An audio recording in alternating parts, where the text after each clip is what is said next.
ખેડૂતો માટે વિધાનસભા અધ્યક્ષ શંકર ચૌધરીનું મહત્વપૂર્ણ નિવેદન। માવઠાથી અસરગ્રસ્ત ખેડૂતોને મળશે સહાય। અસરગ્રસ્ત ખેડૂતોની મગફળી ટેકાના ભાવે પણ ખરીદાશે અને પાક નુકસાની સાથે બચી ગયેલી મગફળી ટેકાના ભાવે ખરીદવાની પણ તેમણે બાંહેધરી આપી।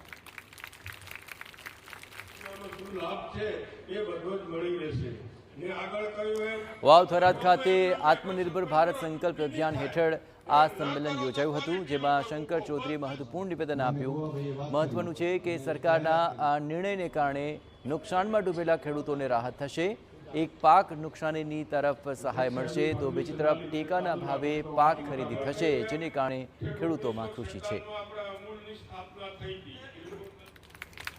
ખેતીના પાકમાં જે નુકસાન થયું એને વળતર મળે તો એ વળતર પણ મળશે અને એ જ ખેડૂતને મગફળી ખરીદવાની હોય તો એ પણ ટેકાના ભાવે ખરીદાશે। તો આ પ્રમાણનો નિર્ણય અમને કર્યો છે।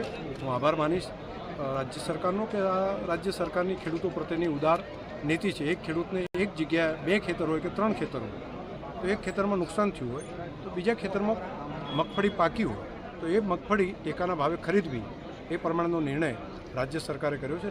મગફળીના ટેકાના ભાવ પણ મળવા જોઈએ અને તે પોણી ભરાયેલો છે અને તે પાક નિષ્ફળનો છે એ પણ લાભ મળવા જોઈએ। એટલે આ બાબતે સાહેબે અત્યારે સ્પષ્ટતા કરી છે અને અમે ખરેખર બાબતે સાહેબનો ખૂબ ખૂબ આભાર માનો છે અને આ સરકારનો પણ ખૂબ ખૂબ આભાર માનો છે।